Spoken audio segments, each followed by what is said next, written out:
here to answer your questions about classic minis, about life, about anything. I think we're going to have a really good time tonight. I always try and say, don't I, that my channel is about getting rid of the black art of working on minis. For me, getting into minis, it was I had a newer mini. 2007 was one of the BMW minis. It was a Cooper S, and I found out about classics. I'm like, you know what? That's what I want. That's what I want. There you are now. Hello, everybody. Amazing. How did I get into minis? It's something that just kind of happened from just one really good friend of mine asked me to build them, and I said, yeah, I'm doing nothing this weekend. I'll do that. Man, it's funny how quickly things can change. It's awesome to have so much really good fun chat with you all. And yep, that's the best part. I'd really like to make this a regular thing. thank you to everybody again, and thanks for tuning in. Thanks, everyone, and you know the drill. Enjoy those minis. See you guys on the next one.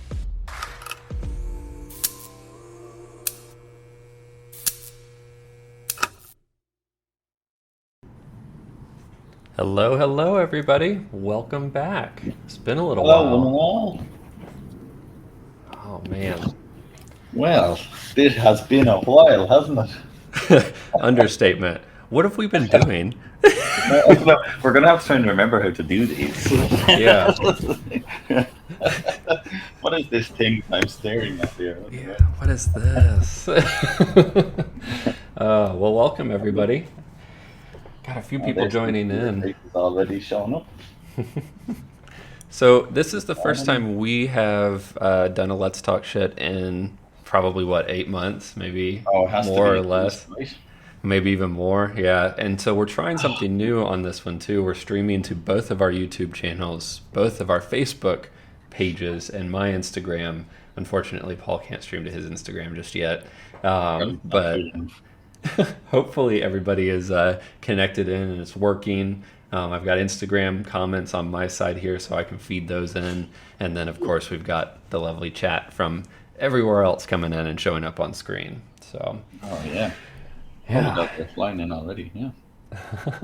Wow. There's your lovely mother. Hello. Yep. My dad and her joining in, always supporting. Thank you. Oh, Uncle's dad. Hello. Oh, No, we got some. Let's see who else joining in here. CJ Laser, hello. Potato Edsworld, hello.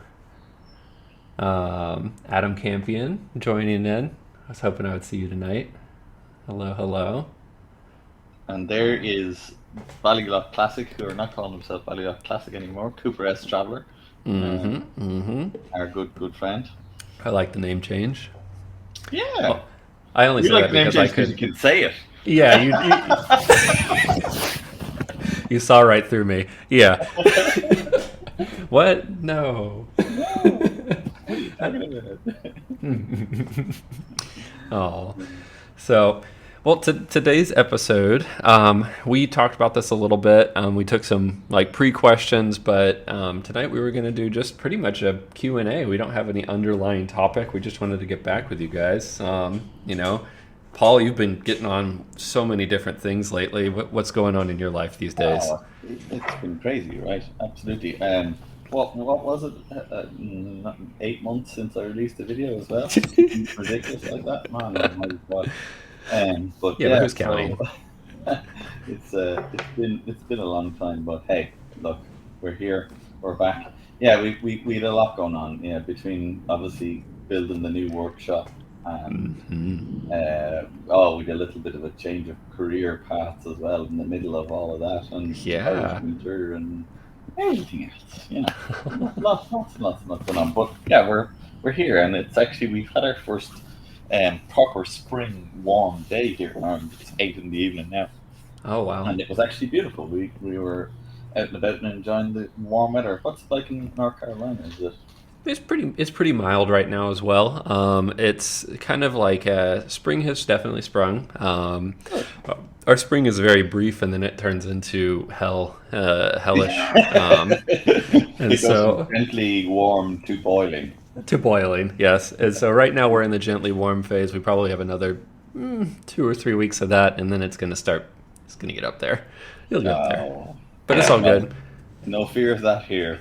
It's gently warm, back to freezing, wet, warm, freezing, gently warm, freezing. Oh, very hot, back to warm, gently. And pretty much it. Well, at least you don't have to like No, change out the clothes that you keep in your closet. You can keep the pretty same much stuff no. year round. No, I keep a jumper on hand all year round and a pair Yeah. of shorts and a t-shirt just in case. 'Cause you never know. No way. Yeah, I this is what I would call prime mountain biking season. As you Oh can yeah. see, I got mine back there, and I'm literally like, my wife is a saint, and she puts up with how much I ride my bike right now. But basically, I'm like, if it's sunny and it hasn't rained within 24 hours, that's a rule here in North Carolina for mountain Oh, biking trails. Um, yeah. I'm Oh, out they there. won't let you go on them if it's rained, do they? Let is, I mean, people do it, but trail etiquette here, because of the mud, we have like more of a clay than a dirt. And so if you go out and ride the trails within 24 hours, it just demolishes them. And so people have to come out and rework them, which, not ideal. All are kind of natural. So, but we do have man-made stuff as well. But it kind of yeah. So, but I'm getting a lot of mountain biking in as well now. At the moment, we got Yeah. to get back out again, and with kind of the end of the year, I blame you actually, really. Good. I watched you going outside and quite a lot, and putting it in the back of the Tacoma, and I was like, I can do that with my Land Rover. And Yeah. so, Yeah. Hey. Yours is cooler. So, yeah. Well, it actually got its very first official spin to the mountain the weekend before last. Because it was like Nice. kind of nice spring day, and like, because I don't have doors or windows, I just have my bikini top, so it's Yeah. not only on the Jeep, but the one you're on right now. not this one. But, Oh. there's actually one of these days I have to tell you the funny story about buying that bikini top. But anyway, so yeah, we got to go to the mountain in it, and it got loads of praise from all the local. Oh, I'm sure. I'm sure you were the talk of the trail. I think that was, Yeah. that crazy lunatic driving his roofed Land Rover up here with a mountain bike on the back. But anyway, Yeah. it wasn't going to be like that. The closest I get to that is with the Mini, when it's Oh, yeah. actually a complete car. I got one of those like suction cup mounts, the Sea Sucker ones, I think is the name, and I mount that on the back, and when I get up to the trail, people are like, what is that thing? And then so that's always fun. But yeah, oh man, Then you have to give it a blast of the blow off valve now, because like it's that's true. That is true. Although right now I just need to blow off all of the sand from the sandblaster. That poor Mini is just such a mess right now. Poor baby. But yeah, look, you know the story. You gotta break eggs to make omelets. That is true. That is true. Yep. And there's lots of broken eggs in this garage right now. Yeah, there's something very interesting. You have a new garage as well. Oh, you noticed? Did you notice? Oh, well, I don't know. I thought you put 2 new doors in. Oh, yeah. Not through to the sitting room or whatever used to be the other side of that red wall. Yeah, we got rid of the living room, and so now it's just another garage bay. Now we moved. Yeah. Poor baby. Since we did the last live stream, we moved into this new place. It has a detached 2-car garage, and so it's much bigger, but you can see it's unfinished. So I just got done running all the wiring in here, so I have lights and all the important stuff. But A little bit more in your garage than I have, then, because I don't even have wires. yeah. So, but man, I'm so excited to see I hope you share at least some videos. I know it's so hard to make videos We're gonna on a try and garage build, but We're gonna try and do it. yeah, I'm keen to see it. With good ideas, and yeah, it's going to be a really cool space when we have it done. Billy has some really good ideas. He's making a really cool spot for us to actually do our live streams. Like, she's going to be a part Nice. of the building. Well, we've kind of got a little reception area that we're making. Well, a chill out. We're not going to call it reception. Chill out. Yeah. So, where we can have coffee and chat and stuff, and we're going to have that all set up for doing live feeds. So that's going to be cool.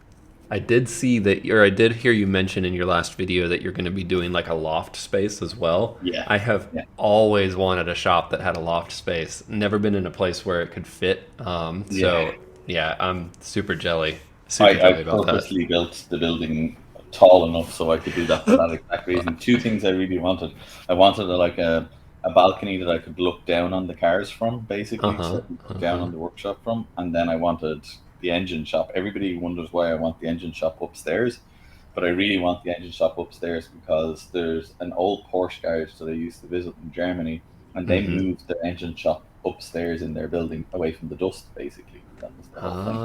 So Ah, they put it in a okay. room upstairs, so it's just this like almost their engine shop was unbelievable. They tiled floors and it was Wow. So, when you said that before, because I remember you saying that you were going to put the engine shop up there, and it sounded really cool, but I wanted to know how you were going to get those engines up there. Like, I'm sure that's what um, everybody asked, but everybody's like, excited about that. I have a yeah, plan. I have a you have plan. a, it, It's going to be something like one of these. I don't know if you've ever seen old mills that used to grind flour and stuff. They used to have these bag hoists that went up through the middle oh of the yeah, floor, uh-huh, and they had a kind of a door that opened like that to let the bag come up and then kind of flop back closed. shot back That down.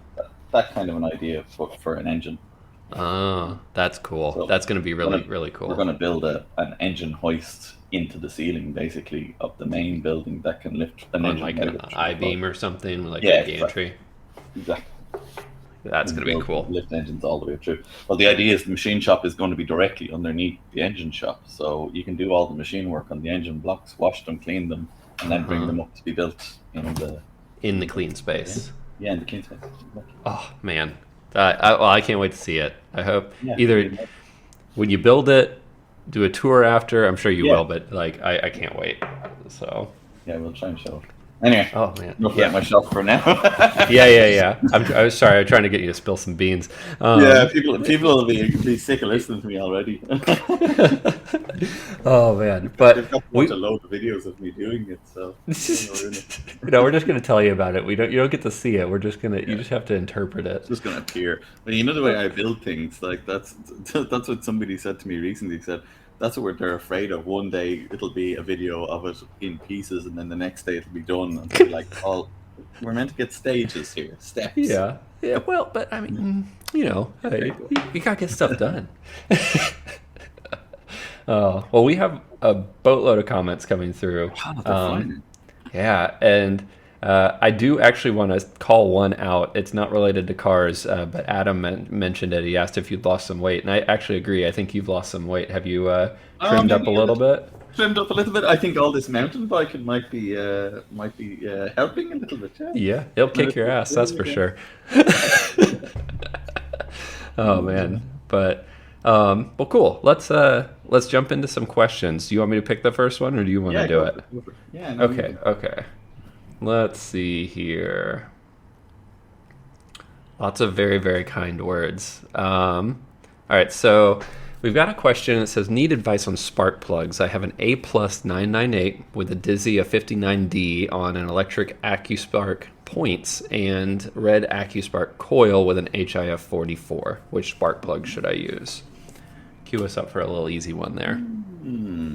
What? HI 44 1275? Standard 998 tune? A plus. Well, A plus. 998 Yeah. A plus standard tune.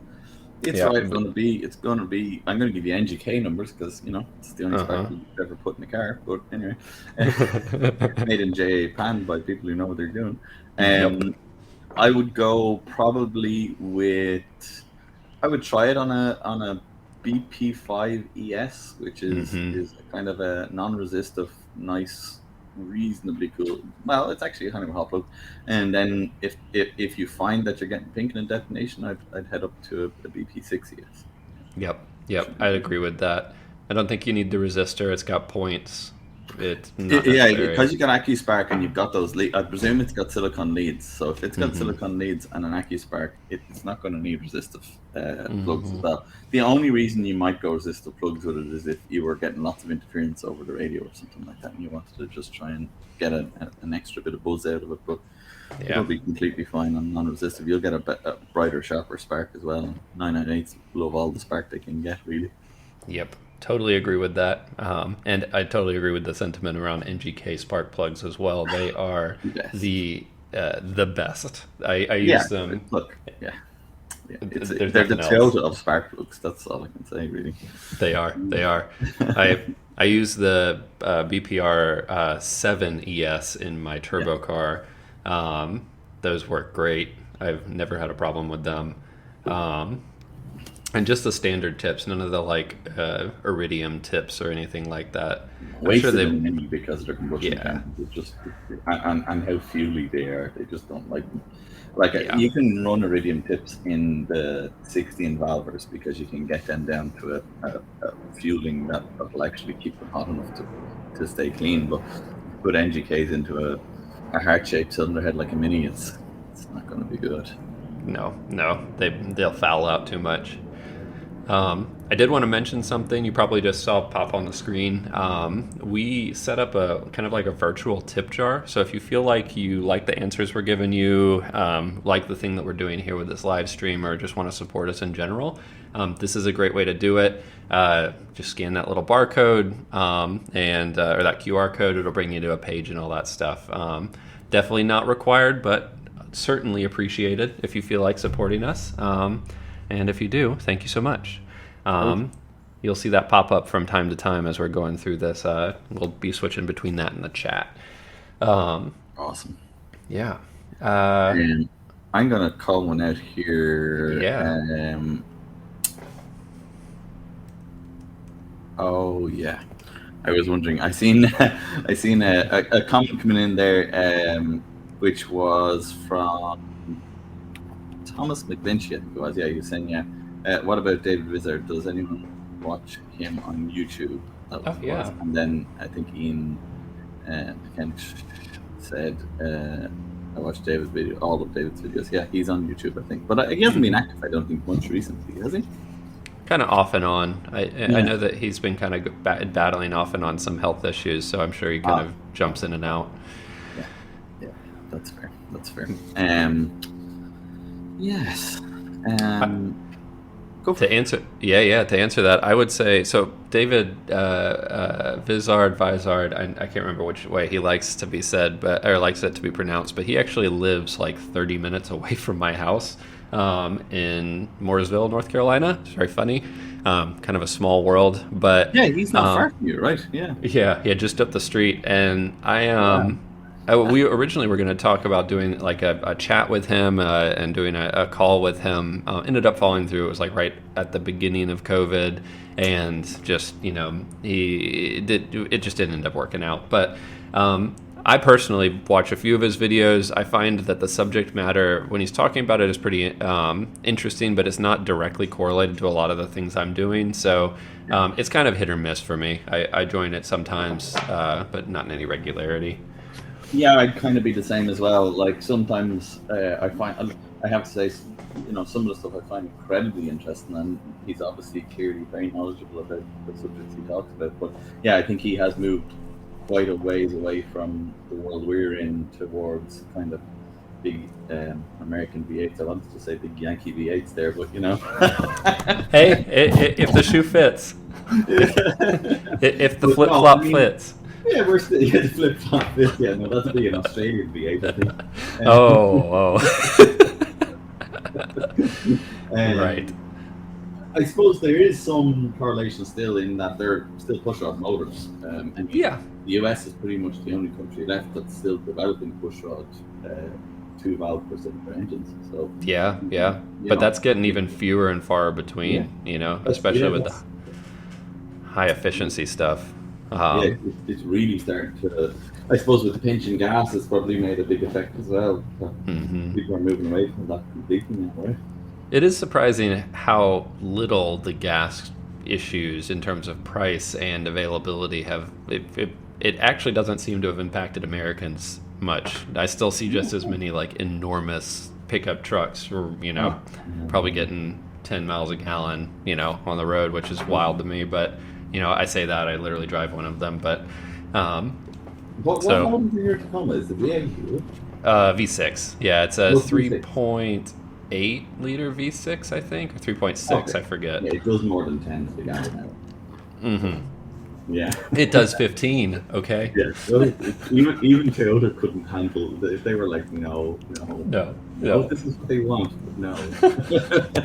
I will say the engine and platform that's in that Tacoma is like almost 20 years old, though. I mean, it's been updated, obviously, but the like core of it has not been. That's an engine and transmission that's literally just produced for you guys, right? I think so. Yeah, it's in the Forerunner, the Tacoma, and then I think it's in one of their other cars, maybe the Highlander, or the. Oh, Yeah, it doesn't really matter, but yeah. yeah, it's I'm just for actually. your mark. I'll probably be turning in that Tacoma here pretty soon. It's the end of the lease in November. I think I might Oh, get wow. myself a. You can remember when you got it. Yeah, yeah. I think I'm gonna get a Subaru Outback. Ooh. Yeah, I've Haley was giving me a hard time and said, yes, like almost 3 times as much. So, but anyway, new cars. We don't care about new cars. We're here about minis. All right. Oh, here's one. These comments, huh? Yeah, go. Yeah. This one's from Fast Mini. Thoughts on when subframe reinforcement is necessary? Good question. That is a cool question. It's something that I've been considering. In fact, my 2 subframes are literally sitting on the floor right over here, fully built up. And I have heavily been considering reinforcing some of the portions of them, specifically the strut towers, and then making it easier to jack the car up, building some sort of like jacking point. But curious what you think. Have you done in that? Generally speaking, the reinforcements that we've done to subframes here have been for racing applications, and the main reason we're reinforcing is not for power but for stability and stiffness. So I suppose handling is really where that all comes in.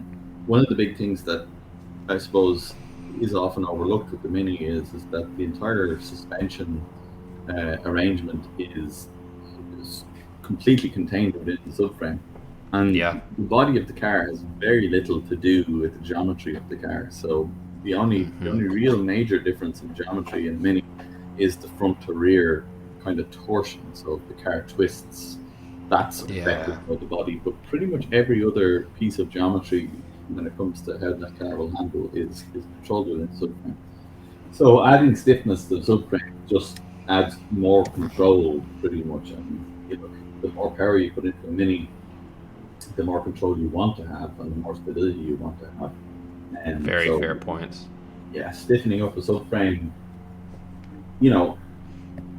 adding gussets, seam welding. I think seam welding is probably one of the simplest and most effective ways to stiffen a subframe. I pretty much do it anytime I have a subframe blasted down, I get it there with it. And the best way to do it actually is with the old arc welder, the one with the rods, the stick welder. Yeah, really? Yeah, because it'll burn right in and it doesn't mind if there's a little bit of paint or a small bit of rust or really anything like that, and you'll get a really strong, stout weld that you really won't get with MIG or TIG.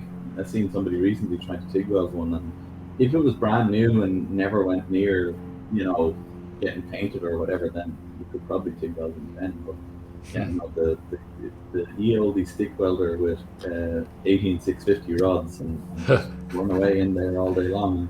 You'll add so much stiffness to a subframe just doing that, because 80% of the subframes are spot welded. So it's a simple and quick way to put something together, but rigidity it does not offer. Yeah, there is actually one thing I was thinking of around. There might be, and this isn't necessarily a reinforcement of the subframes, but if you are converting the car maybe to coilovers, it might be worthwhile to reinforce the strut tower mounts on the body around the rear. Very worthwhile point. Yeah. And then the 2 in the front there, because I mean, really, they just are like a little bit of steel that goes into some sheet metal. So. Yeah, the rear ones definitely in pretty much all of the cars. The rear top shock mounts are the ones that I think are hilarious. You get guys putting in hugely expensive shock absorbers, with double rebound and all of this, and then all of that is acting on a piece of half 0.5 millimeter plates, pressed steel arches. Yes. They're just flopping around in the breeze inside there. Looking, the only form of rigidity is the rear seat back. Yes, yes. And if that rear Alright, seat back has at all been like it cut or has fatigue in it, like that's you get too one of those funny. seat backs and it's not in the car. You can do a roll tires on it and it will wobble all day long. Like, why is the alignment so bad on my car? I just can't figure it out. It's like, So, yeah, in there definitely. I know Ian, the Cooper S Traveller, I know he has a van and he made like a strut brace to go across the rear subframe. Sorry, the rear wheel arch towers, and that was a lovely job. It's over on his channel. It looked really, really neat job.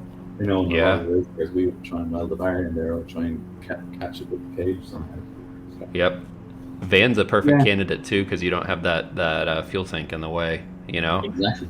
Yeah. With a saloon, you basically have to move to a fuel cell in order to be able to do something like that. It is so tough to do with it. Or else, like get somebody to like put a sleeve all the way through your fuel tank. Yeah, that's definitely sounds cost effective. Yeah, that would be no expense in that. Maybe don't get that stick welded though. Yeah, maybe not. Maybe not. Maybe if you're underwater. Or don't like your eyebrows anymore. Yeah, right. So here's a question I want to answer because I like boosted stuff. This is from Edward. Yeah, I know, it's crazy, right?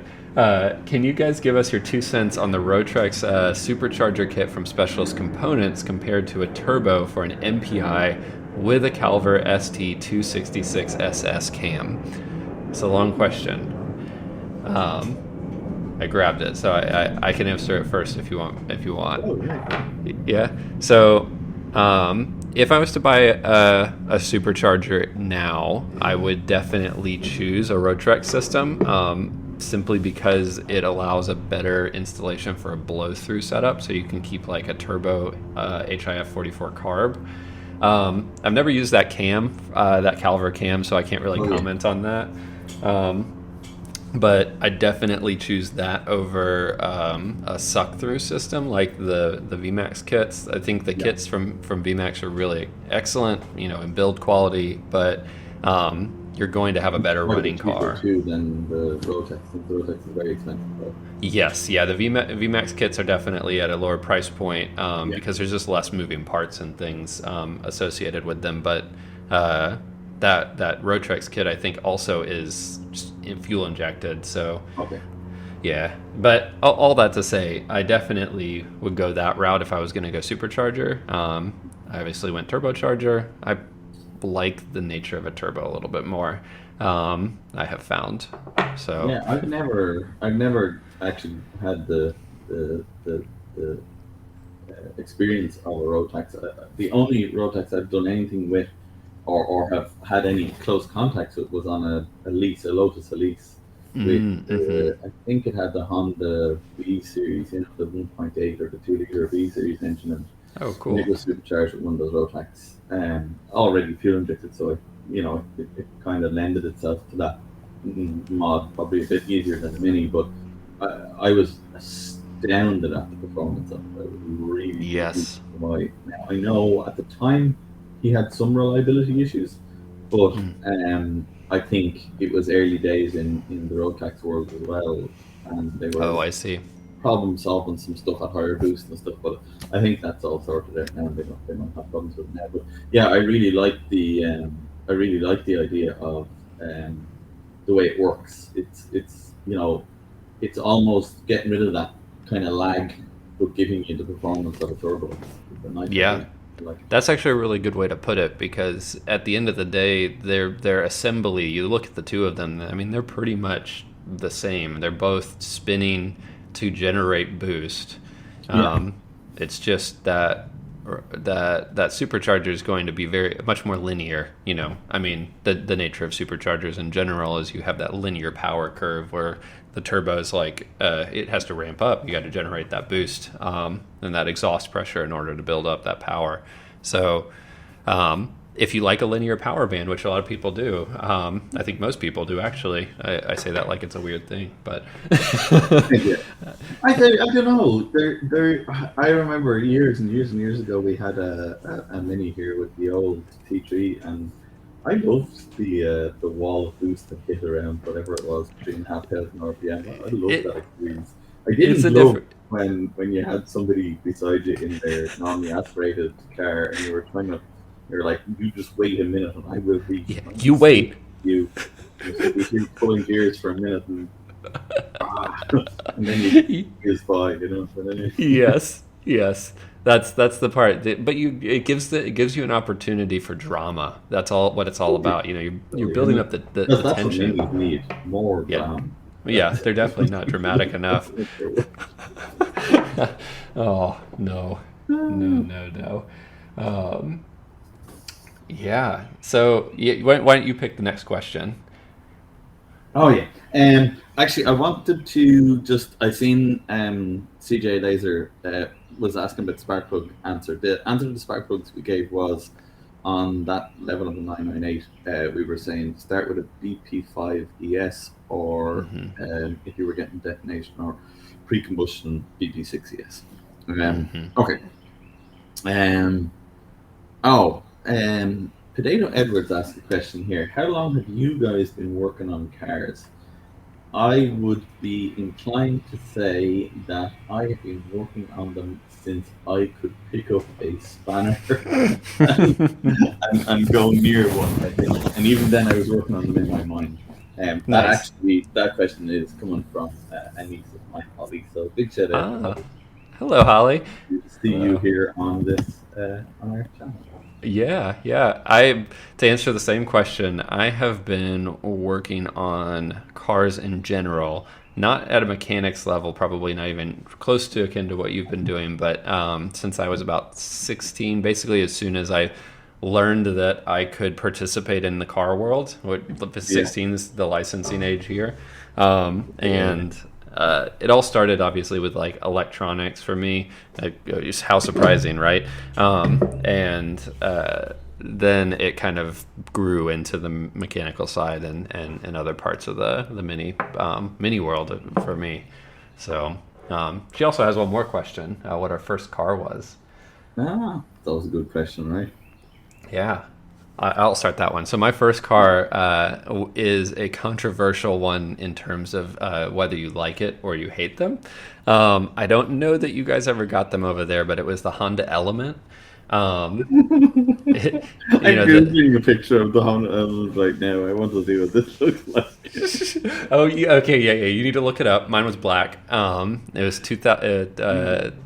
Yeah, it was 2000. Oh, God. Yeah, I loved it. It was the best thing because it had four-wheel drive. Well, it had all-wheel drive. It was not very good four-wheel drive. But it got me everywhere I brought it, places I really probably shouldn't have brought it. And plans to drive the four-wheel. Dude, the best part was the back seats folded up or could be completely removed, and you'd have these enormous dog carrying thing. Yeah, I mean it was basically a van, but it didn't look as much like a van. Yeah, I don't think we got them here. It was atrociously underpowered though. It terribly slow, but it didn't matter. People would drive one. It would be like on the forecourt for 100 years. Leaving in that. You delivered my house under the cover of darkness. Yeah, no. Listen, my license plate, now that you've seen it, it'll make sense. My license plate actually was Boombox. That was my personalized plate. To give you an insight into what kind of person I was when I was a kid. Oh, very good. Oh, that was good. That was good. I'm going to call one here now. Paul Robinson asks, what's wrong with the good old champion spark plugs? I don't know. Ask people who used to try and keep Spitfires in the air. I forgot about those. Ooh, a low blow. Not a low blow, yeah, it was, yeah. Sorry, folks, just a So good. Um, oh, well, hey, wait, what was your first car? My first car. I'm trying to think. I had some.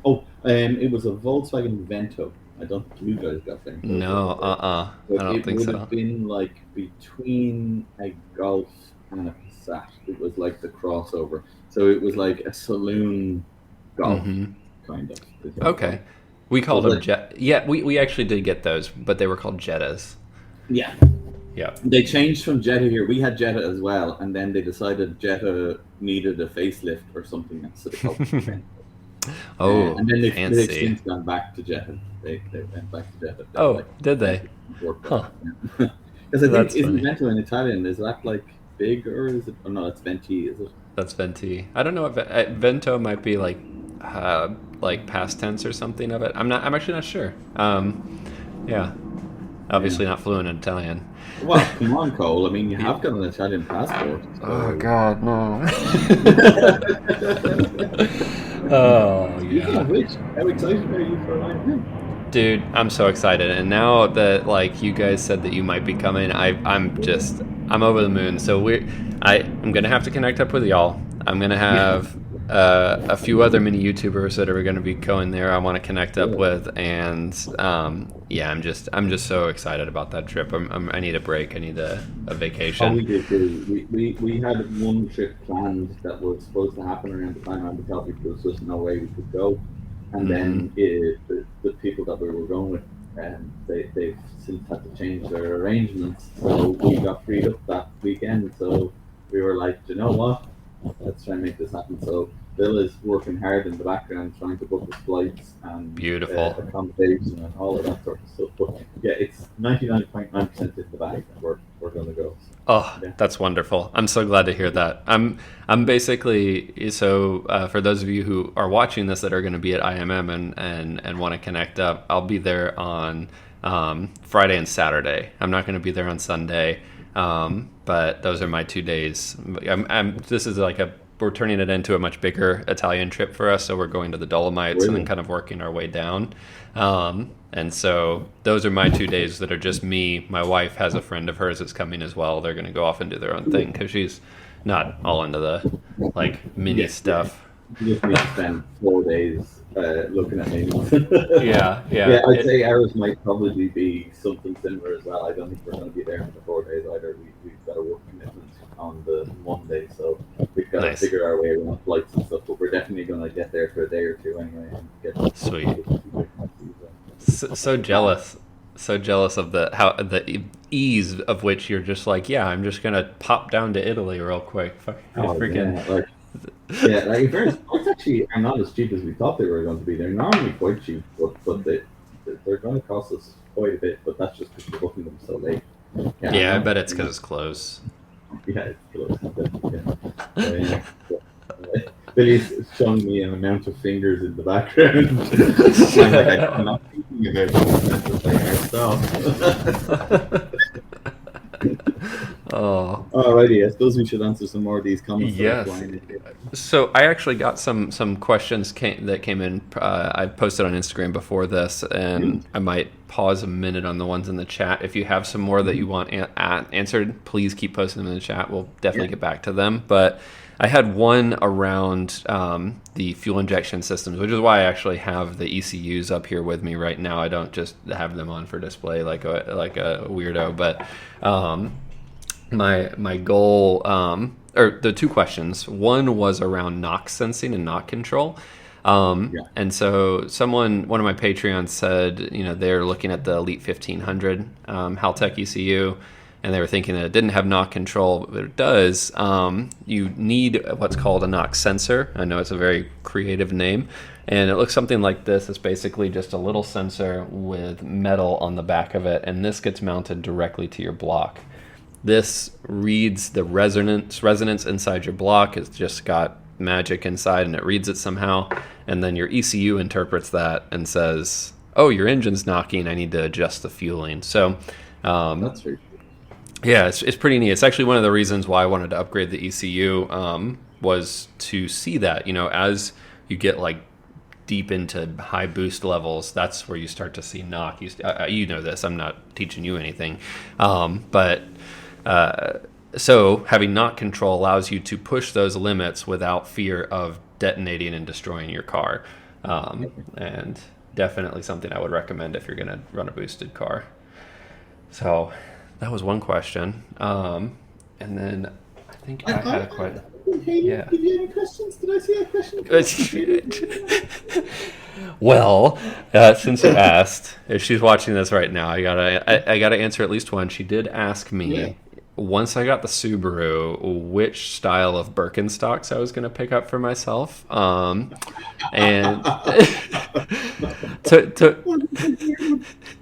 to which I respond, rude. And second, I also respond that you'll have to pick them out for me, because I trust your judgment. You know Birkenstocks way better than me, babe. But there was a question for you too. This was around the RTS clutch setups. Yes. Yeah. Let me pull it up because it was a long one. Dude. It'll take me a minute. I think I sent it to you too, though, right? Maybe? You did. You did? Do you remember it? I have it up here. Let's see, can I find it? God, we talk so much good, crap. Right? Look at us. Yeah. I beat you. I found it. So this one's around a Verdo clutch setup that has been modified to build out an RTS clutch, which is twin spring clutch setup. I'm going to set up Paul for this question, but he's the one who's going to answer it because he knows way more about it than me. Essentially, everything on the clutch is brand new. And the holding power is very good, but when he is trying to press the clutch in, it basically has to go all the way to the floor before it really disengages. Yeah. And so he's looking for some guidance on maybe why that's happening, given all of the components on it are brand new.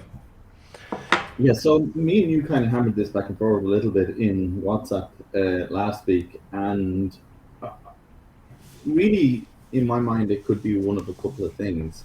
And we presume, given the comment being sent in, that it was this guy who built it himself. So I'm going to talk as if you are the guy who built it, so that it makes sense to you. Hello, it is me. Yeah. So it wasn't you that built it anyway, and it definitely wasn't me. So there's only one of those floating around in the world at the moment. And there's soon to be two, and that to be one of two. But anyway, what I think, my really gut feeling, not obviously seeing it or anything like that, but hearing what he said, my gut feeling is what's happening is that the bevel spring, that is those kind of fingers that you see. So when you look at at a vertical clutch, you see a bunch of fingers, obviously arranged in a circle. And those fingers basically have to be pressed in this way, and that lifts the pressure off the clutch plate to allow it to freewheel or to spin freely. My thinking is that those fingers, when the clutch is completely set up, need to be basically flat. So they need to be almost flat with just a very tiny amount basically kind of sticking out the way, if that makes sense, towards the clutch cover. Then when you press the clutch pedal, you don't have a very big distance to move to release it.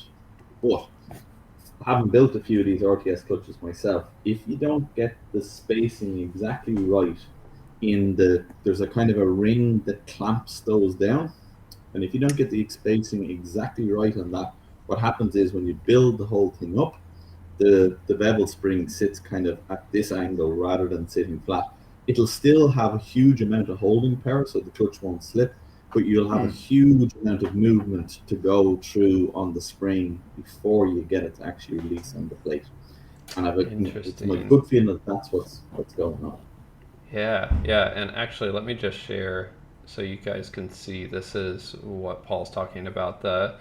These are the fingers on it. Exactly. I just pulled this image off of Google, so I don't even know whose this is, but yeah, that webbing there.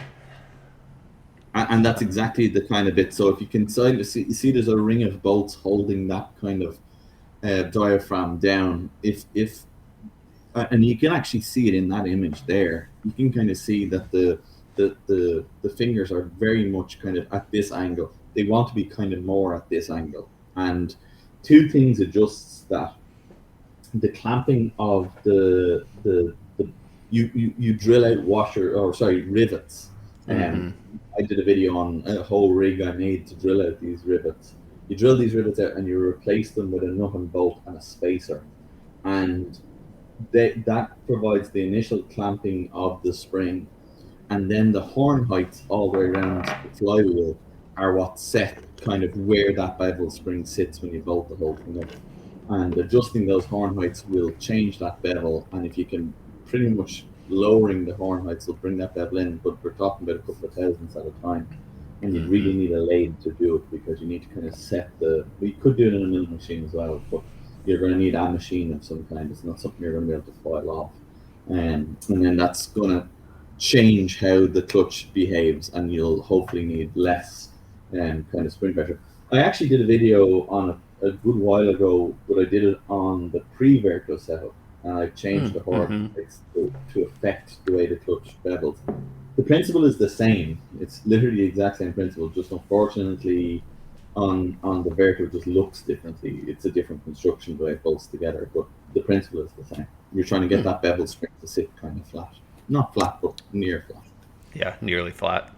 Like just before flat, right? Like, I remember you actually saying to me before that you kind of had a little bit of trouble with this too. Like you found your clutch pedal kind of very heavy, or not very heavy, but it just wasn't pleasant, I think. Yeah. There were a few challenges with that clutch that's in my car right now. It holds exceptionally well. I think it was really rated. powerful. Yeah, it's like rated to almost 290 foot-pounds, which is silliness. I mean, getting a little feedback from you there. Right, was that on my microphone? Yeah. I noticed. Just give me 1 second. Billy, you wouldn't just change it. I just noticed that there's like a magnet sitting in the end of this, which I don't think is right. Give me 1 second. Slight technical issue here. I'm going to mute you for right now. Yeah. All right. So while he's getting that sorted out, I'll answer this next question here. So Joe, thank you for the donation of $5 on Super Chat. For those of you who aren't aware, Super Chat's guaranteed the question is answered. Obviously, we're getting a lot of questions, so we're trying to keep up with them. But thank you so much for that donation. And your question is, run 1275A plus single HS4 with AAB needle, AccuSpark 59D. Cold, it starts easy. After a drive, it doesn't want to start and gets a little choppy at idle. Ideas. Yeah, so assuming after a drive, I'm going to just make an assumption that it's kind of like a little bit longer drive. It's not just like around the neighborhood, but maybe like to the store and then maybe back, or something longer. I have seen that happen on cars. It's sometimes that it can be driven by two things, or at least two that really pop into my mind at the moment. One is around overfueling. So the car gets too much fuel right at the end, and then the plugs are a little bit fouled, or you are overfueling throughout the whole power band. And so you ultimately have fouled spark plugs when you try to start it up again, but you don't have those when you initially try and start it, because that fuel that had been building up residue on there had kind of worked its way off as it evaporated. So let me turn Paul back on here. Can you hear me okay, Paul? Yeah, I gotcha. Have you got me? Yes. Yeah, sorry about that, guys. My microphone just decided to completely die in the middle of that one. So luckily we had the spare. Nice. No ideas why that happened. I just couldn't put up listening to me anyway. Oh yeah. It's like, oh god, this Irish guy. I met him. Yeah, I was just busy answering one of the super chat questions here from Joe. He said he runs a 1275A plus with a single HS4, an AAB needle, A 59D cold start, it starts very easily. After a drive, it doesn't want to start and gets choppy at idle. Okay. My initial thought was maybe overfueling. After a long drive, the plugs maybe are fouled, and so when you go to restart it, Yeah. they are a little dirty with fuel. But on a cold start, it had evaporated off, and so it's a little bit keener to start. But maybe you Yeah, have some definitely. additional ideas. If the starting symptom, the choppy at idle definitely sounds like overfueling. That's a really common symptom of overfueling. Is that kind of a really erratic kind of, it'll be a misfiring pretty much.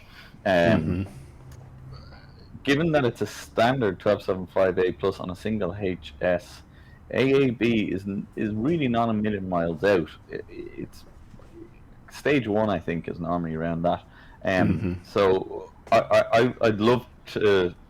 My first thing I'd say to him is if you can get it to somebody who has a gas spectrum analyzer and they can have a look and see what its air fuel ratio is. Yeah, it'd be lovely to see what it would be when it's at idle there after a drive and it's warm.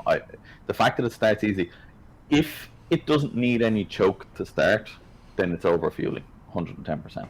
Oh yeah, that's a good one. So if it'll start easily without choke, or start at all really actually without choke, it shouldn't. A cold Mini shouldn't start without choke, or it should take an incredibly long time to get it to fire up without choke. Whereas if it's starting easy without choke, well, that kind of would steer me straight to it's overfueling. But I think you've hit the nail on the head, and it is that. Yeah. And he did mention one other thing. It's after a short drive. So could also be that. Yeah, I see. Yeah, he just come in there with needs choke. Interesting. It could be a coil breaking down too. It could be a coil breaking down. Sometimes when they're cold, when the coil itself is actually freezing cold, it'll give a really good spark. But then when it becomes warm in use, the spark tapers right off. And Minis are very picky about spark. They need lots and lots and lots of spark. So I wouldn't be surprised if that's what's going on. It could be a mixture of both. But I know, just looking at it, it's a 59D with an AccuSpark. I'd be interested to know what coil is in it and what ohm coil it is. If this is something that you've done recently, if the coil, brand new coil, could be out of the box. It might just be the improperly suited coil if it's brand new. Might be the wrong coil. Yeah, and it's overheating it. It's pushing the coil too hard, so it'll be fine for a few minutes and then pushing the coil too hard. It's definitely you've got two things there. I'd love to know. Oh, flamethrower. Yeah, if it's there's two different flamethrower coils. There's a 1.5 ohm and there's a 3 ohm. So it'd be interesting to see which one it is. Yeah. So there was a question from the Instagram chat, and I'm sorry, folks, over on Instagram. I just got a message from my wife that the video has been kind of weird because it expects vertical video, and we're delivering a horizontal video. So sorry for y'all over there. This is new for us. The Instagram work in streaming. progress. Yeah. So thanks for the patience on that. But there was a question around, and this question we've gotten probably on every one of our live streams, but I like to always go back to the basics. It's a good one.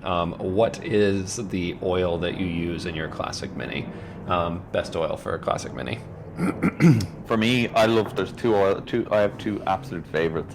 I love Valvoline. It's probably one of my absolute favorite oils. The Valvoline 2050 that they sell, fantastic. I love it. Yes, it is. Just one of the best. I sometimes run. They do another one which is 1560, I think it is, or something around that. Don't quote me on that. Actually, I need to check and see which one it is. I run that in racers, because it's a little bit more stable at really high RPM. It gives more stable oil pressure at really high RPM. But on a road car, the Valvoline 2050.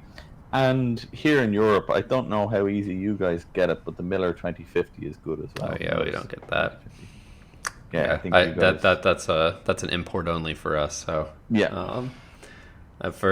us North American folks, I would agree. The Valvoline VR1 is what they call the brand here. I don't know if it's the same there, but Yeah, it's VR1 here, yeah.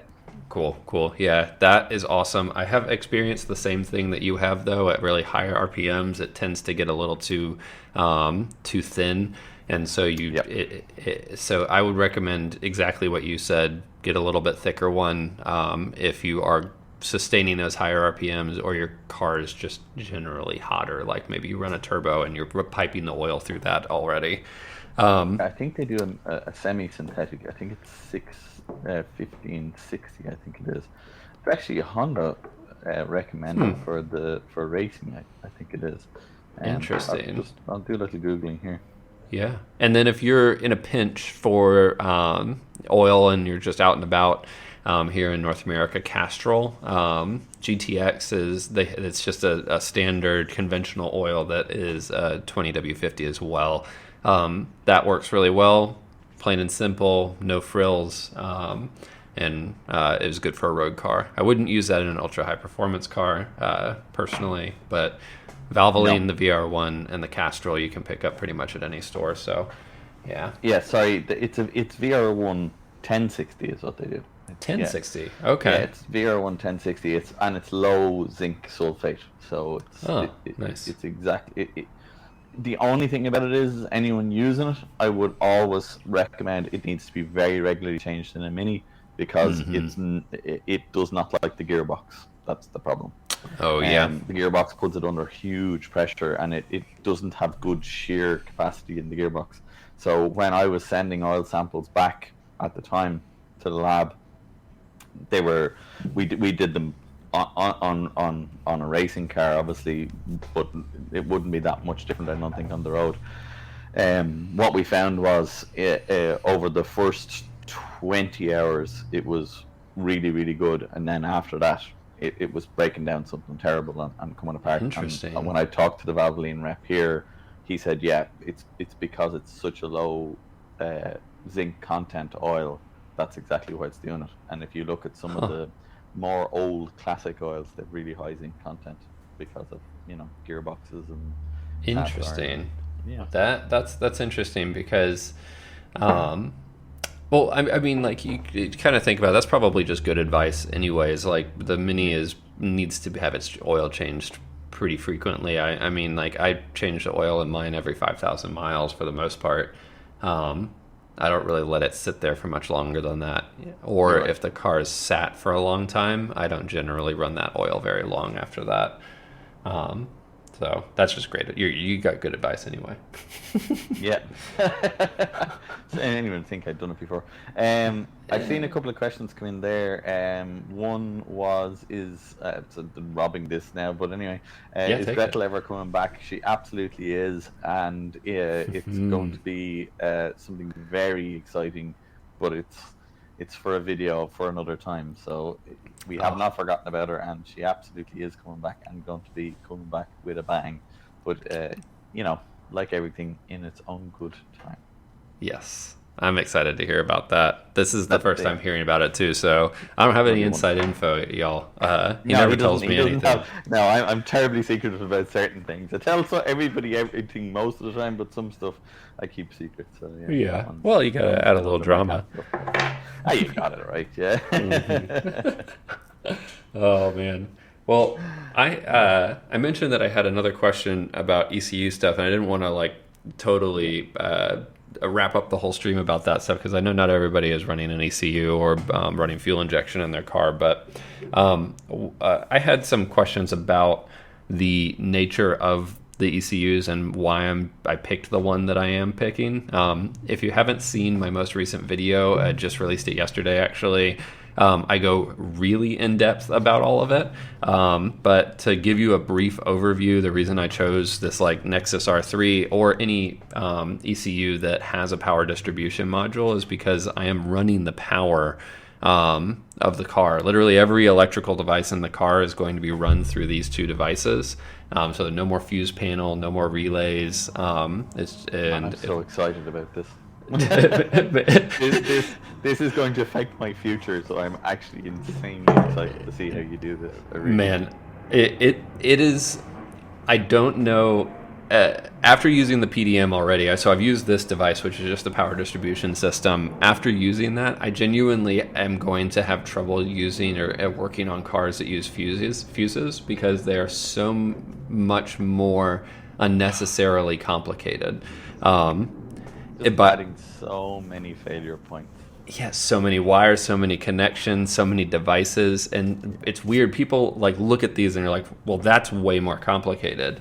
And inside, yeah, maybe it is, but from the usability standpoint and the end user, oh my god.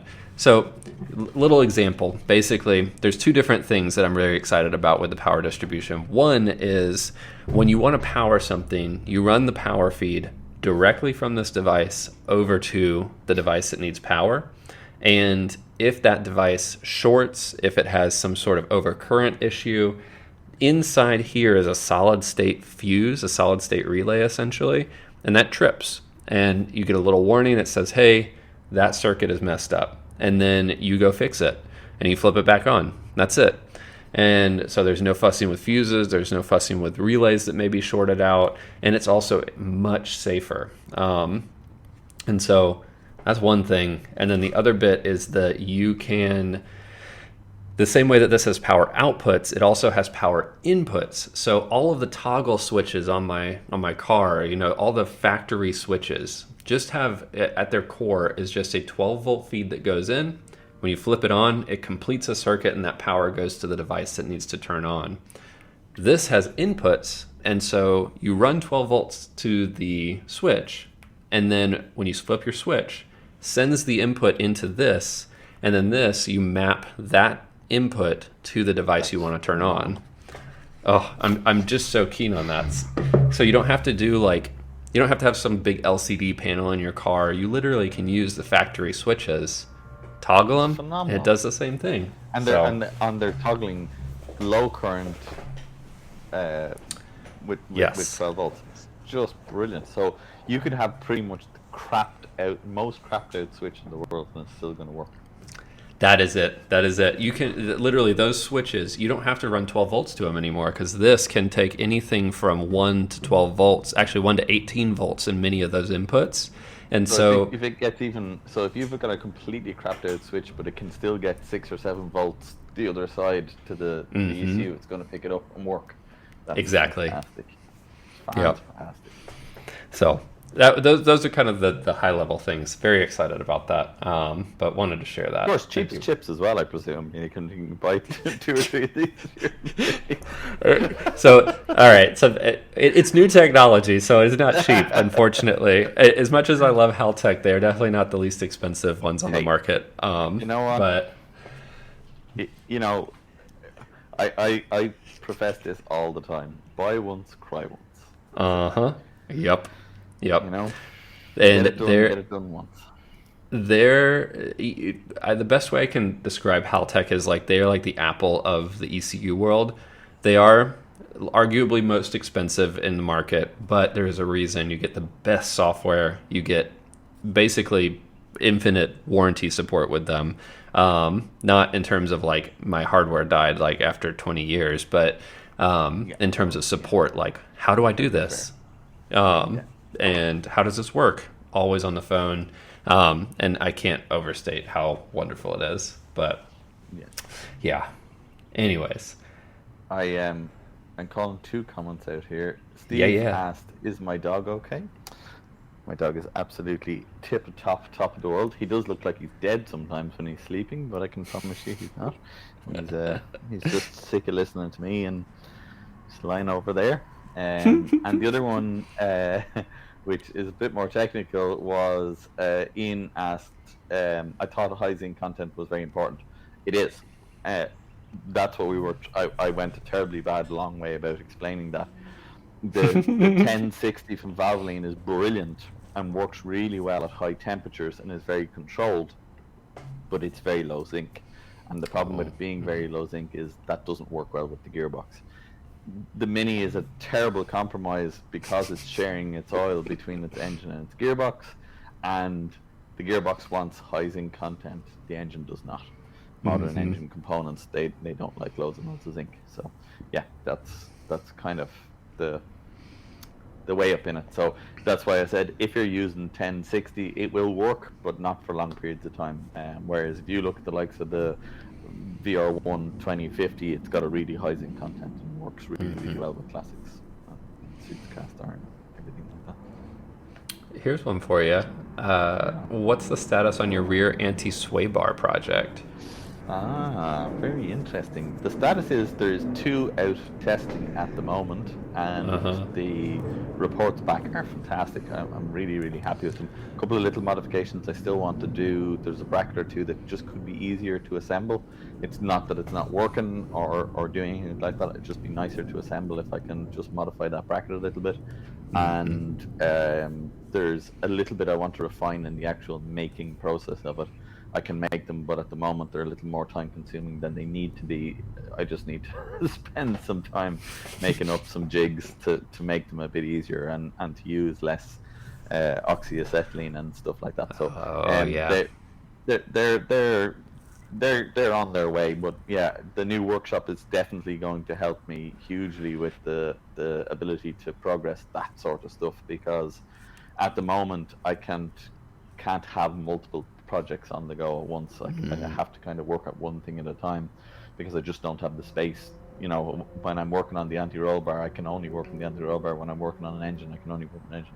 The new workshop is going to allow me have the ability to have a couple of things, kind of a couple of balls in the air at once. So hopefully I'm going to get to do that stuff. And yeah, our change of direction is a little bit more going to be focused towards that stuff as well. So hopefully we're going to see a bit of progress next year. Well, the back end of this year, early next year. There is something interesting. You said there are 2 out on cars, and I'm looking at the subframe that's in my garage, and I don't see one on it. And I feel like there might have been some sort of mistake. Like... You need to live in Ireland, Cole, and then there'll be one directly bolted to your subframe, because you'd be down here every day and you'd be making your own one. Oh, right. Okay. Well, yeah. I'm getting a little bit of victim blaming vibes right now, but I'm just saying that. You just keep talking sweetly like that, and there might be one on that subframe. Yeah, you never know. Beautiful.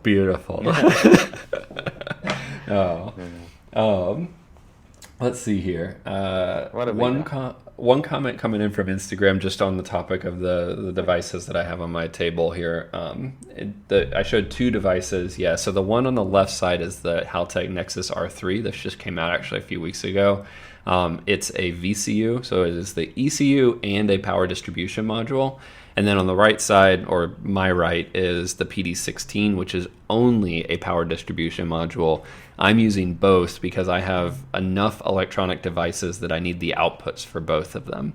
But if you have a simpler electrical system, which many people do, you could probably get away with just one of the Nexus R3s. But I just have more devices, and I had this PD16 already, so I'm just going to couple them. They communicate over a CAN bus network, so it's like a Ethernet cable effectively between them. So data communication. Wow. Yeah, it's pretty CAN magic. Bus and a mini. Did I ever think I was going to see today? Huh? Dude, right? Yeah, check this out. It's a little CAN hub. It's just like 4 plugs. I still don't fully, I get how CAN works, but I also don't at all. It feels kind of like magic. Yeah, I did a training course on it, it must be 15 years ago, I think now. But when I did it, I remember it was actually BMW put the training on, because they just brought CAN into. I can't remember what the model was, but it was probably the 5 series in the early 90s, I think. And we went to this 5-day training course, and 2 of the days was a technical engineer from Germany who clearly absolutely knew what he was talking about, but hadn't taught people before. Oh, yikes! So he was just spilling information at us, and there was a couple of guys who were definitely techie enough to take it in, and the rest of us were just getting caught up in terminology.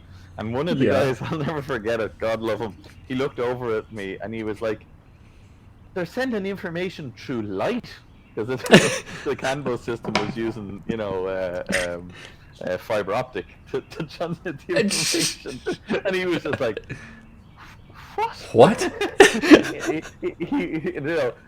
All the rest of it had gone completely. So yeah, magic definitely was the order of the day at that one, because the BMW guys basically, I think the sole aim was to frighten every Irish mechanic into never touching the cables that run through the car, because they knew if we did, we would immediately try and like cut them and solder them together.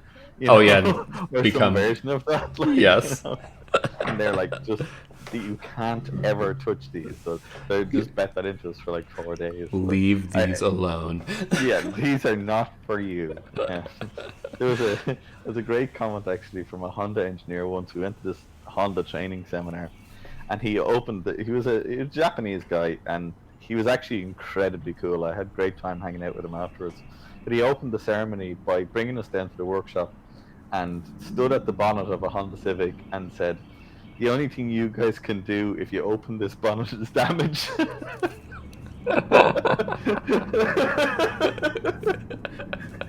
Can you imagine just opening a technical training seminar like with, "You're gonna wreck it if you go near it." Yeah. Just leave it. You just open the whole book and it's just the words "don't."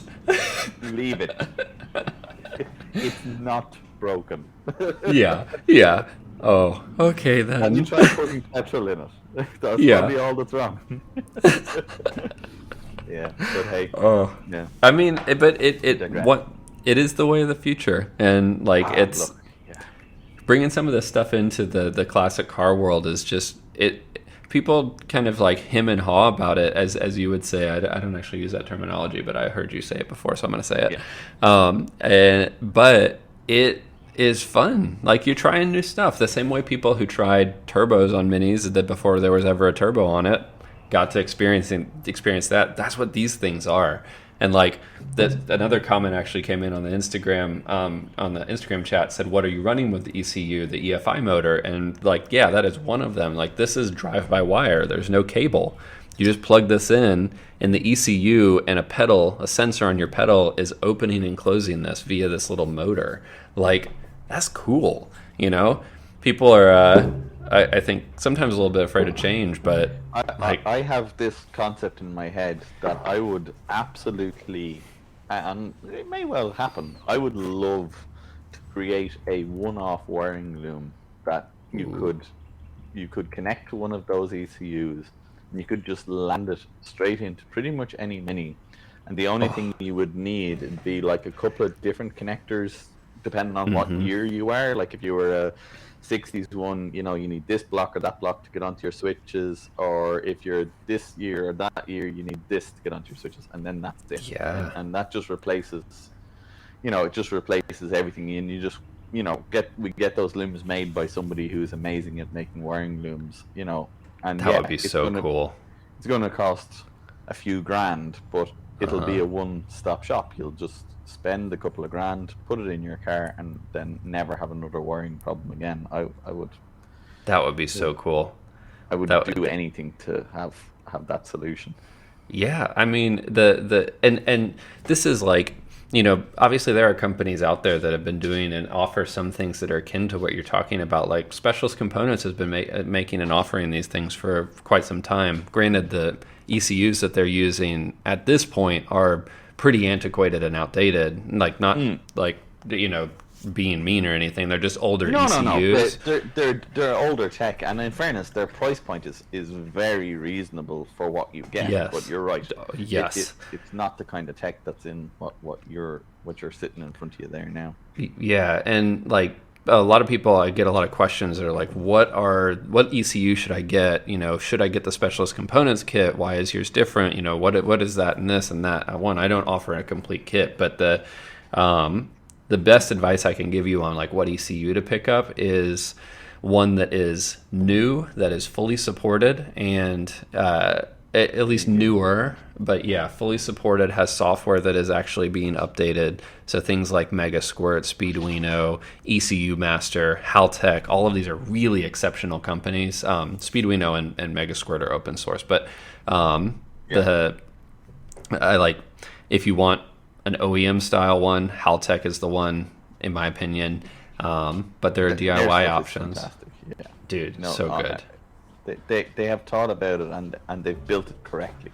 Yes. I think we're gonna reach a point in the next 10 years where there is going to be two very different kind of camps of people. There is going to be people who are going to buy and build their Mini, and they're going to, have the decision to do it over a number of years, and they're going to have in their head, this is going to cost me an arm and a leg, but at the end of it, I'm going to have a really brilliant car that's going to do everything I want. And then there'll be another camp of people that are going to love just fiddling and tuning and trying to get their Mini working and trying to get the original OEM stuff to work. I mean, there is complete merit in both of those camps. Totally agree. I think there's nothing wrong with either. But if you want a Mini that you're going to get into every day, no matter how long it's been sitting in the garage or, no matter how far you drive it, and it's just going to work, modern tech is going to make that much more achievable. Yep. Totally agree with that. We're seeing it all over the classic car world. Like, you look at it at the likes of the guys with Singer and the Porsche, and you look at the likes of the lads doing the Land Rovers. So I can't think what their name is now. Is it Outback or not Outback? No. But I've seen them. I don't remember the name. That guy. Yeah, I can't think what they call themselves. But anyway, those guys. That's kind of where that's going. That's that world of a classic car in essence, but has modern tech, and that your Restomod is a really brilliant example of that. Fortunately, I think there is a good few people that are jumping on the bandwagon though of Restomod, and I think there's a lot left to be desired on how Restomodded it really is, and it's just I think you're going to have to be able to distill between tarted up and Restomod. Like in my book anyway, and I think you're kind of on the same page, Restomod is exactly what you're doing from the point of view of finding the best tech but trying to keep the silhouette of the car original. That's that's exactly right. I think Restomod has become kind of a buzzword, and even when I started the series, the Restomod Mini, I didn't fully realize like what a buzzword it had become. And like I see the word Restomod attached to everything now, and it's like, and to be totally frank, not everything is a Restomod. Just because you're restoring a car and putting, modifying it, that's not Restomodding. That's not Restomodding. Totally agree. And so there's a certain point, I don't like to gatekeep things. Like, if you want to call your car Restomod, go for it. But what I think, and I agree with you. What my big fear is that there'll be companies that will put a big crazy price tag on a Mini and call it a Restomod Mini, and they're going to be likening it to the likes of the car you're building. And people might watch your videos or my videos or whoever it is and see and think, all right, well, yeah, that makes sense. Like, I can see why Cole's Mini is worth that much money, because look at all the tech he's put into it and look at all the time and energy he's put in it. But my fear is that these companies will be selling a Mini that won't actually be that. It'll be a tarted up one that kind of looks like it, but not. So I don't know. That's where the gatekeeping is important. Yeah. I mean, like, even some of the bigger companies that are out there right now, like the David Brown Minis, they're kind of like on that edge of like, are they truly a Restomod or just really nice inside with like a modern stereo? Like they're still carbureted A-series engines that run with distributors and like regular setups. I mean, I'm sure they have some electronic ignitions, but like, are they cool? Are they great? Yeah, they are, and they look really nice and they're well made and all that. Yeah, great. Totally agree. Good paint job. Probably won't rust that easily. Totally. But yeah, where is the line going to be? And I think that's kind of the next major evolution in Minis is finding where that's going to be. I know the likes of Singer had that problem with Porsche as well. They wanted to build those Porsches properly, and they wanted to it's not a money's no object car. That wasn't the thing, but it was spend the right amount of money to build it right. That's Yes. actually what their thing was. And Apple is a great comparison. I'm glad that you picked up that with Haltech, because that's exactly what it is. I mean, there's IBM computers are absolutely phenomenal, and they probably beat the absolute pants off an Apple. There absolutely is. But what Apple sell is a computer that you can buy, and it's quite expensive, but when you open it up, it'll just work. And it'll just keep doing its computey thing, and then you'll close it, and then you'll open it again, and it'll work. And someone like me, who is a complete, I'm non-technical at all. I can't be dealing with code or anything like that. It's just, I don't have any space left up here for code. So an Apple is exactly the right thing for me, because I need to get on the internet, I need to send my emails, but I need to do the things you need to do. And it just, like, my Apple is 2018, and it literally the other day, this is shameful, okay, but the other day it popped up and told me it is 864 days since I last backed it up, which is an absolute testament to the computer and not to me. I'm shameful, but it has been running flawlessly for 841 days, because if it hadn't, you would have had to restore from backup, and you'd also be I've lost SOL. everything from the last. I'm completely I did back it up. You'll be delighted to know. But yeah, thank you. That makes me feel better. I can see you went pale there. But that's an evolution of a Mini. If we could get a Mini that was in that world, that's a Restomod Mini in my book. But, Yep. And actually, someone someone just posted a comment, actually, though, that said that if they don't Restomod, the cars will be electric. But I actually disagree with that. That I truly believe that electric conversions for classic cars are exactly a Restomod. That's like, you look at a classic Mini that's parked somewhere. If you don't know what's under the hood, say it's electric, and you're looking at it, it's a classic Mini. And like when they drive away and it goes whirr, instead of going some other silly noise then sure, obviously you see that it's electric and it's not truly a carbureted old Mini. But that's what Restomod is. Modernized. In their case, they modernized the engine.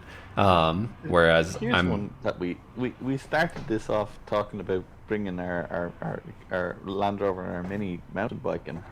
Do you know what? If you pulled up at the local trail center with your bike on top of your Mini and it was electric or it was running an A series, that wouldn't have changed what people would have thought in the slightest. They Not would even have a just little. seen you pull up and thought to themselves, "Do you know what? That's a cool Mini.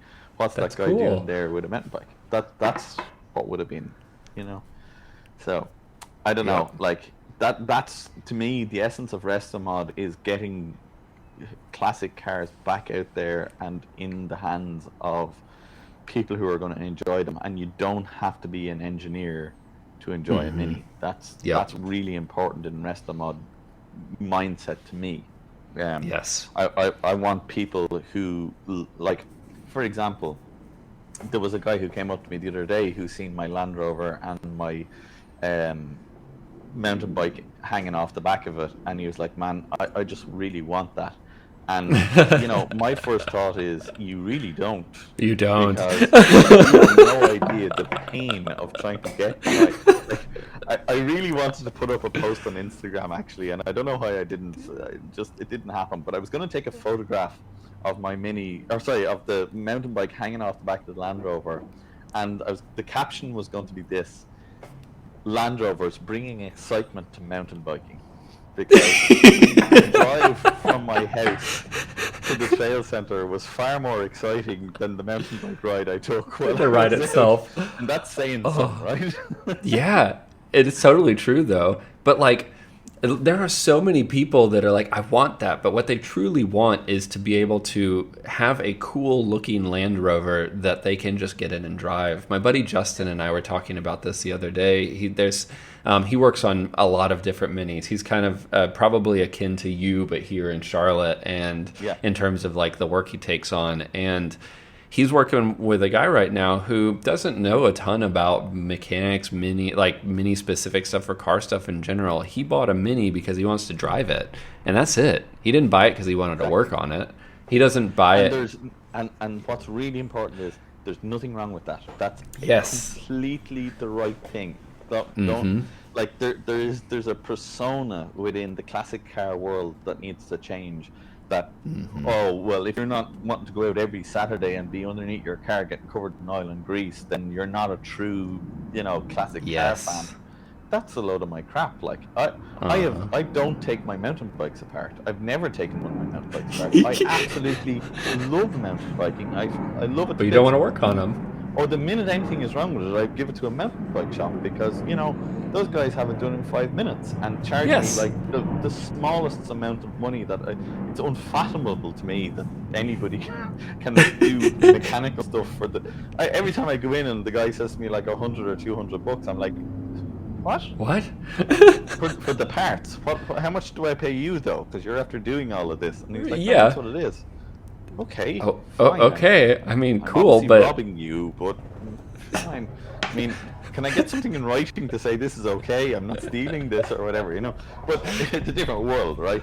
But it is, but still, and that's that option should exist for people with classic vehicles and Restomod or people producing Restomod vehicles. That's what that world is. That should be creating that opportunity for other people that they can get a car and they have all the nostalgia of a rattly old Mini and it looks like a rattly old Mini and it has the persona of one, but it works. Yeah, but you don't have to suffer through this gas smell and the oil leaking everywhere you go, and why is my coolant overheating? And or understanding what color the wiring loom is, like like I've been at so many Mini meetings, and there's people arguing over whether the slow speed wiper wire is red and white or blue and white. Like, no, you shouldn't know this stuff. Like, you're right. This is insane. Like, yes, no, it's definitely red and white. No, on a 71, it's not red and white. It's actually red and blue. It's like, it's not red with a green trace. Yeah, but how many people have had hands in your car? You know what I mean? Yeah, there you go. That's such a fair point, and I mean, like it's funny too because like the two of us, like we obviously are people who enjoy doing the work, and like I've actually come to a realization as I've been going through this Restomod build. It's that people are always like, Cole, you never make any driving videos, or you never show us the like finished, you got your turbocharged engine done and then you drove it for a while, but we never saw like an update about it being done. And I realized that I was thinking, I want to make these driving videos, but then I actually don't. Like, I don't really care to make those. I don't care to like make the finished thing, and I wanted. Right, but I also just don't enjoy it. Like, I actually really like building the car, and I like enjoying it too. Like, I like driving my cars, but the building is where I like. Gets me going. It's like for me, and one of the things that I said I was gonna change, and I talked about it recently, is for me, I just love taking on engineering challenges, trying to come up with a way to solve a problem. I love that, and my new workshop, I pretty much decided that that's exactly what I want to do. I want to find challenges within the car and come up with solutions and create solutions to those challenges. It's beautiful. It's the thing that and that's going to be my addition to the Restomod world, is exactly that. This is the bit. We just talked about it there quite recently. We just talked about it with the clutch, like there shouldn't be black magic around a Verto double spring Verto clutch. Like, there's enough people in the world that we can figure this out. Like, this is, and that's just an engineering challenge. That's just A, B, and C. It, as a friend of mine says, it's ones and zeros. We just need to figure out what combination is going to make it work, and then that's it. Like, there's no black magic, and wiring should be exactly the same. There should be no black magic in that. Like, there is a company who makes a really good ECU that can deal with this problem, and then we know that a wiper needs these connections to make that work, and an indicator needs those connections, and a brake light. It's not rocket science. Like, it isn't. We're not trying to get a and Man on the Moon, we're trying to make indicator lights come on and brake I lights mean, come on and the well, engine crank over, right? it is kind of rocket science if it's that BMW that you were working on that they told you not to. Totally. There was, but the tech in those stuff is phenomenal. Like somebody was showing me the tech recently. You know where you wave your foot underneath the back of your car Yes. and the boot opens? Like, guys, Jesus, But it's so genius. It truly is. it's phenomenal. I love it. I think it's fantastic. Like you're walking up to your car, you've got a dog in one hand, you've got all your groceries. I don't know what this weird scenario is, but you have both of these things, and like, oh, I don't have any hands. What do I do? You don't let your dog go. You don't drop your groceries. You just wiggle your foot, and boom, And next you're in thing, your. There it goes. But that's tech, right? And Yeah. it doesn't necessarily have to be part of this, but it's pretty cool. Yeah. Well, I wonder man. if we have any comments. Oh yeah. Now that we've spent 40 minutes on 30 minutes going down a Restomod. Yeah, we're gonna have to do an episode on Restomods, I think, and then Yeah, just I think you, it'd be me, good. and two other nerds. Yes. It's really just you and me gonna hang out and hash out Restomods, and if anyone wants to join us, you're welcome. I dig that. Oh, here's an interesting one. What are your thoughts on Demon Tweak's ceramic heater rather than using the engine coolant heat? I'm going to pull this up because I've not actually seen it, but I can kind of picture what it is. Have you seen it before? I think I'm gonna hazard a guess. I'm just throwing this out here, but as far as I know, it is using an element out of a modern-ish electric car. So like I'm gonna say like a Hyundai i30 or something like that. It's not that, but it's gonna be or as you guys say, a Hyundai, isn't it? No, how do you say it? Hyundai is how we say it. A Hyundai, yeah. So a Hyundai. Do you guys use the numbering system? Is it i30s and stuff there too? I don't know them that well. Hyundai. Yeah, sorry. Yeah. Oh, yeah. The sorry. No, I'm not gonna do that. That was me. Well, back to the heater question, Paul. Yeah. So. Yeah, I'm reckoning that's what it is, right? It's a ceramic heater out of like a modern electric car, and they've just built a kind of a universal housing for it. I think something like that. Would it work in a Mini? Will it fit? It looks pretty small. I think it would. It's pretty cool too. So I would say, looking at the amperage draw for it, that's probably going to be your biggest factor. So you need about a 30 amp fuse or some like fusible circuit for it, which is pretty high, but that's not totally outside the realm. No, because I mean a good alternator will put out 60. So yeah, and that's just for initial startup. It's as it's heating, it's down around 22 or 25 amps, but that's good.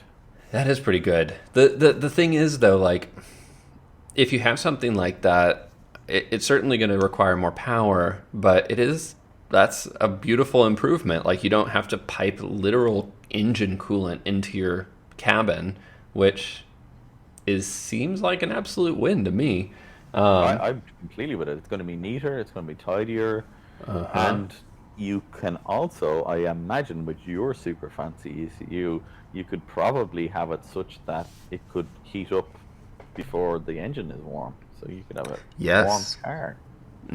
That is a good point. Although the high current outputs that they have on these PDMs are only capable of a 25 amp current.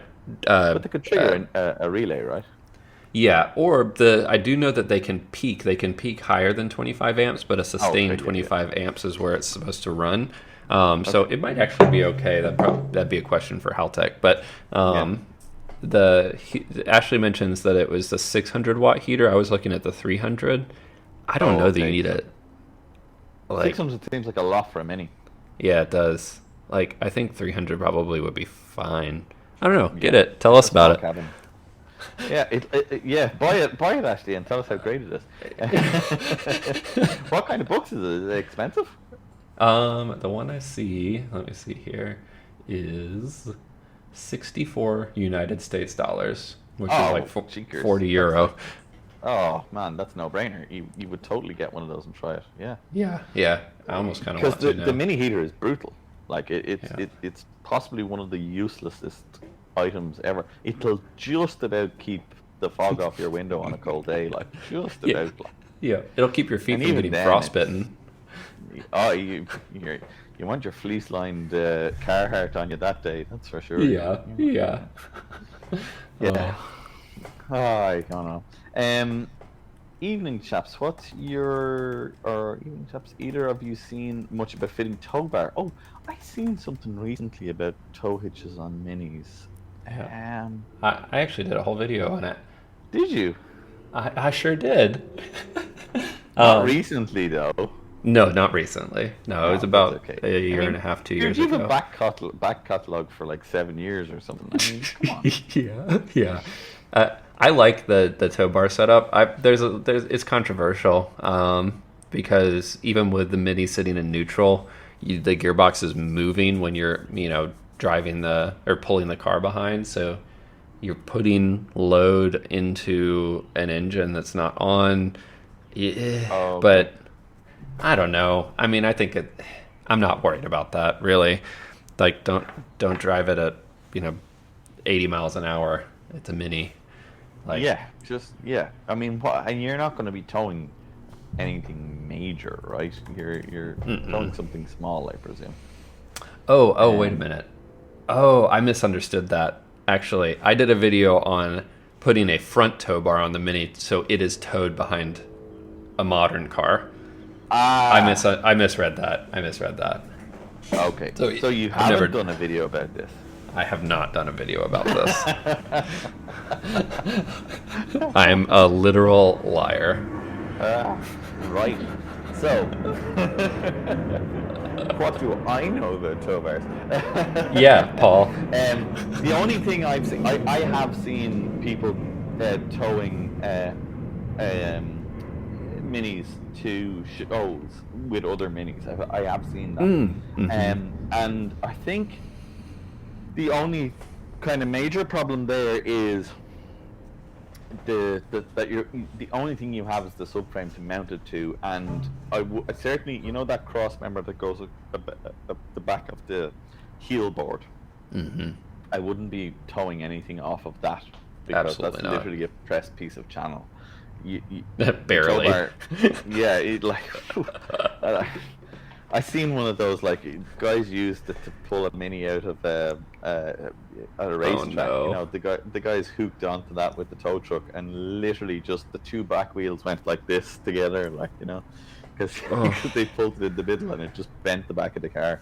So yeah, it needs to be an absolute Mini specific tow bar, and I would want to be seeing it bolting along, the two long plates that the cones mount into. That's what I'd be thinking. But even then, like, towing with the Mini, just remember the only thing holding the subframe into the back of the car is 2 bolts on either side on the heel board and 2 bolts up into the floor pan, and they're not big bolts, like. No, so they're not big. A tow bar in a Mini, I wouldn't be towing anything major. If it's full of little trailer camping or something, I think. Yeah, like maybe one of those ones where people take the boot of a Mini and they chop all the rest of the car off, and then that's perfect. That's that's gonna work luggage. really well, but not a trailer with stuff. No. No, they're not going to care. But I see Cooper S though. No horse box. No. No. Even a horse box without a horse in it, I think would be an absolute no. That would be a complete no. Put a horse in it, and I think the Mini would be being towed by the trailer in that instance. I think. Yeah, it reversed down a hill. Yeah. Cooper S Traveler has a video about tow bars, so there you go, guys. If you just want to go and learn about tow bars, he's your man. He has some info there. and he's a terribly lovely guy as well. He does really good videos. Yes, yes, he does. Well, I am going to start wrapping us up. I think that's a good idea. We're like almost 2 hours, are we? Yeah, an hour and 41 minutes so far, which is great. I've had an awesome time. It flew by. Absolutely. But I have to go in and start making dinner here pretty soon, and I'm sure. What time is it there? Like 10:30, 11? Heading for 10 o'clock. Yeah. Oh, okay. There's a toasted ham and cheese sandwich in my future. As well. Beautiful. So, beautiful. We had our dinner early in the day, but we're gonna have a little toasty now to seal us off to bed. So, nice. Yeah. Well, I want to thank everybody for joining in. Thank you, Paul, for getting back together with me and actually wanting to talk to me for some time. This is great. I always love chatting with you, and man, I cannot wait. I so hope that everything works out for IMM and we get to see each other there. Yeah, we've got to do. Look, we'll have a chat about this. Yeah, we'll chat about this and we'll figure something out. Yeah, we'll do something. It'd be great if we could figure out how to do like a live stream in person for once. That could be cool. We might do a podcast or something. Yeah. Or maybe just do a little meet and greet at IMM. Just hang out with some people. That'd be awesome. So, let's try and we'll bang our heads together and try and see if we can figure it out. I want to do the exact same thing and say thank you very much everybody for tuning in. I have no idea how many people tuned in, but I know the comment section is absolutely hopping there. I haven't been able to keep up with it, and as you said, how long is it now since we did one of these? It's been a while. It's I think 8 months minimum, maybe more. So how lucky are we that we have a group of people that will tune in 8 months later and still be giving us the time of day. So nothing happened. So thank you. Yeah. Wonderful. And what a great Sunday evening. You can sit here and talk minis for 2 hours and it feels like 5 minutes. Yep. Totally agree.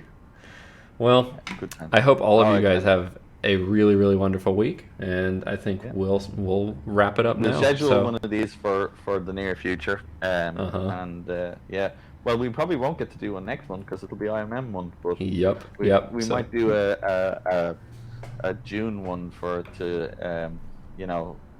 is it, debrief, isn't that the term? Yeah, I like that idea. Debrief. That'd be a bit of fun, wouldn't it? That would. Well, so keep an eye out for that. We'll try and schedule something for that month. But if not, hopefully we see you guys at IMM. If you're not going, you should go. If you are going, do go. I mean, continue to go. Don't get in our way though. Don't take my ticket. I haven't bought all my tickets yet, so make sure the tickets are.